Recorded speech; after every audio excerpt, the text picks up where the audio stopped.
થઈ રહ્યા છે ગામડામાં કેવો માહોલ છે પેલા ઈ વાત કરો।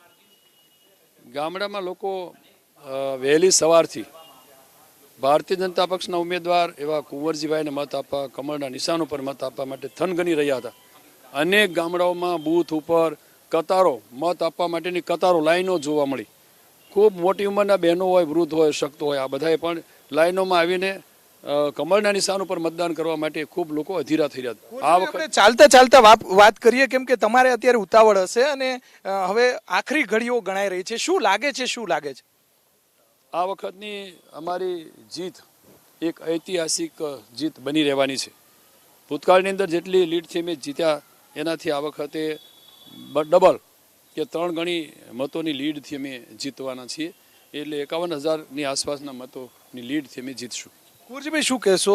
કોંગ્રેસના મિત્રો રાજકીય રીતે આક્ષેપો કરી રહ્યા છે અને જે પોલીસ અધિકારીઓ અને જે તંત્રનો દુરુપયોગ ભાજપ અને કુંવરજીભાઈ કરી રહ્યા છે, આ બાબતે આપ શું માનો છો? વર્ષોથી ક્યારેય આક્ષેપો કરે પણ વર્ષોથી ક્યારેય તંત્રનો ઉપયોગ કરીને અમે જીત્યા જ નથી। અમે લોકોના દિલ જીતીને આ વિસ્તારની ચૂંટણીઓ જીત્યા છીએ। કોંગ્રેસવાળા હાર ભાળી ગયા છે એટલે કાલ સાંજથી રઘવાયા થયા છે અને ક્યાંક ને ક્યાંક આર્થિક પ્રલોભનો આપવા માટે દોડાદોડી કરે છે।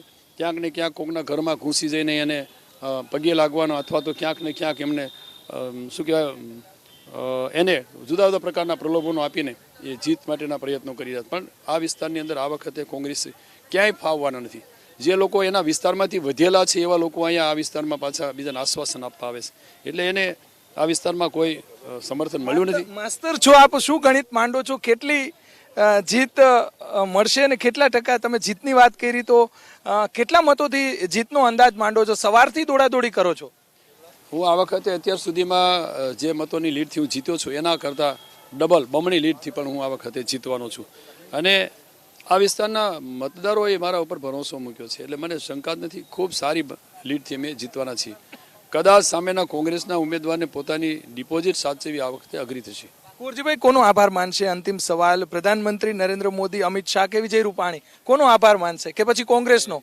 નહીં, આ વખતે તો પ્રથમ તો હું આભાર એટલા માટે માનીશ કે મને જે રીતે કામ કરવા માટેની તક આપી અને મેં લોકો વચ્ચે તેને વાત મૂકી કે ભારતીય જનતા પક્ષના દેશના વડાપ્રધાન નરેન્દ્રભાઈ, વિજયભાઈ, અમિતભાઈ અને ભારતીય જનતા પક્ષનું વરિષ્ઠ નેતૃત્વ જેણે કામ કરવાની તક આપી છે, તો આપણે તક ઝડપી લેવી જોઈએ અને આવતા દિવસોમાં આ વિસ્તારના આપણે સર્વાંગી વિકાસ કરવા માગતા હોઈએ તો આપણે આ વખતે જે મને જવાબદારી સોંપી છે જવાબદારી બરાબર નિભાવી શકીએ એ માટે તમારે સૌએ મને મત આપવાનો છે એવી મેં વિનંતી કરી અને આ વિસ્તારના મતદારોએ વાત સ્વીકારી અને આવતા દિવસોમાં આ વિસ્તારના વિકાસ માટે, સર્વાંગી વિકાસ માટે જે કંઈ કરવાની પ્રતિજ્ઞા સાથે અમે આગળ વધી રહ્યા છીએ। મેં ખૂબ સારી સફળતા।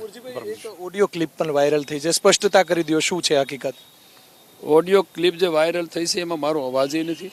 એ તો હવે કોંગ્રેસવાળા હાર ભાળી ગયા છે, ક્યાંક રઘવાયા થયા છે એટલે આવી ઓડિયો ક્લિપ ફરતી કરે છે, એનાથી આ વિસ્તારના મતદારો પર કોઈ અસર થવાની નથી। ફરીથી મિનિસ્ટર બની જશે, શું માનો છો આપ? શું માનો છો કુંવરજીભાઈ? મતદારોનો શું મિજાજ છે? ને આ વખત મતદારો ઈચ્છી રહ્યા છે કે તમને જે કેબિનેટ કક્ષાનું મંત્રીમંડળમાં સ્થાન છે એ સ્થાન જાળવી રાખવું છે અને ભવિષ્યમાં હજુ પણ આ વિસ્તારના પ્રતિનિધિ આગળ વધો એવી આ વિસ્તારના લોકો ઈચ્છી રહ્યા છે। કુંવરજીભાઈ, તમે અત્યારે આપણી સાથે હતા અને દ્રશ્યોમાં ખાસ કરીને જોઈ શકાય છે કે અત્યારે અમે મતદાન મથકે છીએ। આદર્શ મહિલા મથક જે બનાવવામાં આવ્યું છે ત્યાં કુંવરજીભાઈ બાવળિયા છે, તેમને અત્યારે કહી શકાય કે જે મતદાન મથકની મુલાકાત લીધી। સવારથી તેઓ ગામે ગામ ફરી રહ્યા છે। આટકોટ વિસ્તારના ગામ હોય, ભાડલા વિસ્તારના ગામ હોય કે જસદણ પંથકના ગામ હોય, તમામ ગામડાઓની અંદર કુંવરજી બાવળિયા જે અત્યારે ફરી રહ્યા છે ને તેમને વિજય વિશ્વાસનો જે અત્યારે એબીપી અસ્મિતા સાથે વાત કરી કે પોતે અચૂક જીતશે। પ્રધાનમંત્રી નરેન્દ્ર મોદીનો પણ તેમને આભાર માન્યો, અમિત શાહનો પણ આભાર માન્યો।